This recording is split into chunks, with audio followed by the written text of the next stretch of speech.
तो finally BJP के minister Rajnath Singh ने इस चीज को एक्सेप्ट कर लिया कि सावरकर ने अंग्रेजों से, ब्रिटिशर्स से माफी मांगी थी। क्योंकि अब तक ये लोग ये कहते थे कि सावरकर ने कोई माफी नहीं मांगी, इनके अगेंस्ट में झूठ फैलाया जाता है। क्योंकि ये बहुत बड़ा मुद्दा बन चुका है, क्योंकि अभी तक जितने भी लोग हिंदुत्व की आइडियोलॉजी को फॉलो करते थे उनके अकॉर्डिंग ये झूठ फैलाया जाता था कि सावरकर ने कभी भी ब्रिटिशर से माफी मांगी थी। लेकिन राजनाथ सिंह ने ये जब बात कही उसमें कुछ बात उन्होंने ऐसी ऐड कर दी जिसके बाद इंडिया की राजनीति पूरी गर्मा चुकी है। राजनाथ सिंह ने कहा कि सावरकर ने माफी तो मांगी थी लेकिन गांधी जी के कहने पर। सावरकर के खिलाफ झूठ फैलाया गया। बार बार यह बात कही गई कि उन्होंने अंग्रेजी सरकार के सामने अनेकों मर्सी पिटीशन फाइल की, लेकिन सच्चाई है कि मर्सी पिटीशन उन्होंने अपने को रिहा किए जाने के लिए नहीं फाइल की थी। सामान्यतः जो एक कैदी को एक पूरा अधिकार होता है कि मर्सी पिटीशन फाइल करना चाहे तो वह कर सकता है। महात्मा गांधी ने उन्हें कहा था कि आप मर्सी पिटीशन फाइल करो।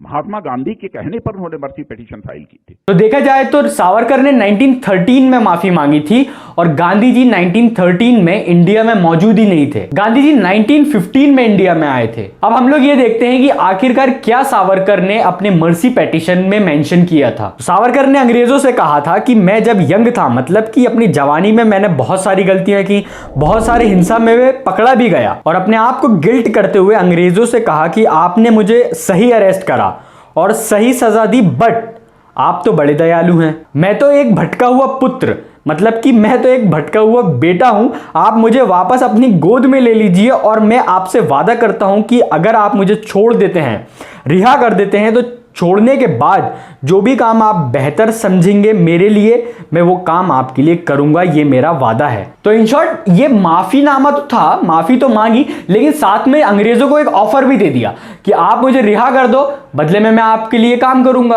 तो इससे तो ये साफ होता है कि यहाँ पे सावरकर ने अंग्रेजों को ऑफर किया। अब यहाँ पे इनके जो समर्थक हैं, इनके सपोर्टर्स हैं, वो शुरू से ये कहते हुए आते हैं कि ये सावरकर की एक स्ट्रेटेजी थी जेल से बाहर आने की, ताकि वो उनके अगेंस्ट में लड़ाई लड़ सकें। बट मैं आपको बता दूं, जब अंग्रेजों ने इनको माफ कर दिया, जब इनकी रिहाई हो गई, उसके बाद कभी भी आंदोलन में इन्होंने हिस्सा नहीं लिया था। इसका मतलब ये तो साफ है कि जो लोग इनके सपोर्टर्स ये कहते हैं कि ये स्ट्रेटेजी थी कि बाहर आने की फिर लड़ने की, ये बेबुनियाद बातें हैं। हमेशा इन्होंने आंदोलनों का विरोध किया और महात्मा गांधी ने जब जब आंदोलन किया तब तब ये उनके विरोध में रहे थे। रही बात माफी मांगने की, तो भगत सिंह को भी ऑफर किया गया कि माफी मांगने के लिए, लेकिन भगत सिंह ने माफी नहीं मांगी। उन्होंने कहा अगर मुझे फायर भी कर दिया जाएगा उसके बावजूद भी मैं माफी नहीं मांगूंगा। कई मौकों पर देखा गया है कि पीएम मोदी ने अपने आप को हिंदू राष्ट्रवादी बताया है।